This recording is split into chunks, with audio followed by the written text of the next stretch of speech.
নমস্কার সমস্ত অডিয়েন্সের কাছে। তো আজকের আমি একটা নতুন বক্তব্য নিয়ে আসছি। তো আজকে কোনো রিলস না, কোনো ফানি কিছু না, কোনো খারাপ কিছু মন্তব্য না। তো যাই হোক, আপনারা সবই 3 দিন ধরে দেখতে পাচ্ছেন যে জম্মু কাশ্মীরে পেহেলগাঁও কী জিনিসটা ঘটেছে। তো সেটা নিয়ে একটু বলতে চাইছি। তো আরেকটা জিনিস, সেটা হচ্ছে আমাদের পাকিস্তান থেকে তো আছেই, যে সন্ত্রাসবাদী মাওবাদী জঙ্গি হানা এগুলো তো আছেই পাকিস্তানে। তো কিছু জঙ্গি আমাদের ওয়েস্ট বেঙ্গলেও আছে। তো এই ভিডিওটা পুরোপুরি দেখুন, তাহলেই বুঝতে পারবেন যে ওয়েস্ট বেঙ্গলে কোন জায়গায় জঙ্গিটা আছে। ঠিক আছে? যদি কিছু ভুল বলে থাকি বা কিছু ভুল বক্তব্য বলে রাখি, তাহলে প্লিজ আমাকে ক্ষমা করে দিন। তো একটা কথা বলি, আজকের যে 28 জন আমাদের পর্যটক ওখানে ঘুরতে গেছে, যাদেরকে জাতি মানে জিজ্ঞাসা করে যে কোন ধর্মীয়, সেই জিজ্ঞাসা করে শ্যুট আউট করেছে, এনকাউন্টার করেছে। হ্যাঁ, এই সেই জায়গা যেখানে পর্যটকরা গিয়েছিল, যাদেরকে জাতি মানে জিজ্ঞাসা করে যে কোন ধর্মীয়, সেই জিজ্ঞাসা করে শ্যুট আউট করেছে, এনকাউন্টার করেছে।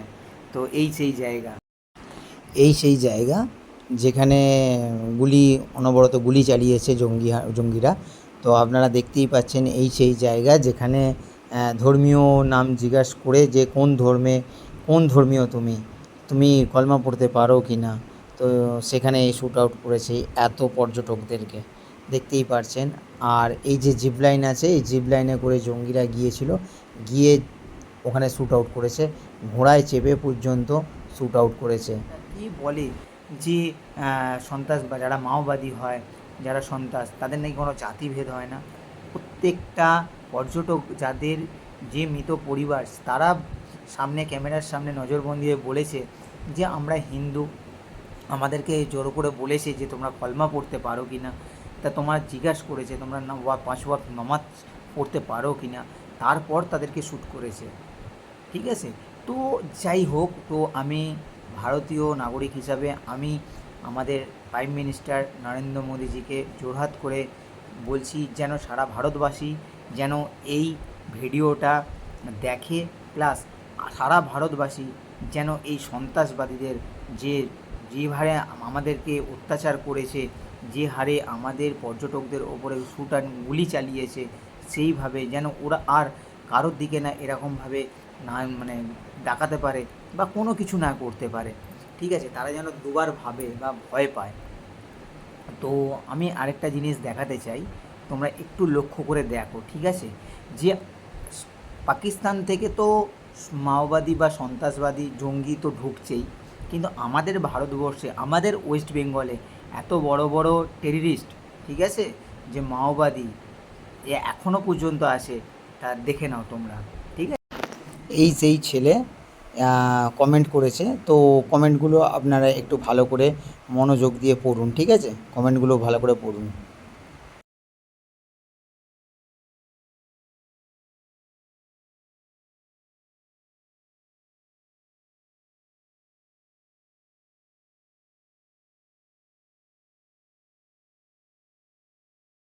এই ছেলেটা মানে 3 দিনের মধ্যে কিছু একটা আমাদের আইনে আওতায়, ওয়েস্ট বেঙ্গলে যে সমস্ত এইসব সন্ত্রাসগুলো লুকিয়ে আছে, এদেরকে আগে মেরে দেওয়া উচিত। আমি মনে করি মেরে দেওয়া উচিত, যে এরা এখানকার থাকার যোগ্য না। এনাদেরকে নয় বাংলাদেশে পাঠাও, নয় পাকিস্তানে পাঠাও, এরা এখানে যোগ্য নয়। আগামী দিন আগামী দিন কি হতে চলেছে, এদেরকে যদি আমরা ওয়েস্ট বেঙ্গলে স্থায়ী মানে আমরা রাখি, তাহলে কি অবস্থা হবে। মা বোন ঘরের কেউ রাস্তায় বেরোতে পারবে না। এরা এখান থেকেই এত বড় বড় একটা কমেন্ট করেছে সোশ্যাল মিডিয়ায়, তাহলে আগামী দিন কি হতে চলেছে।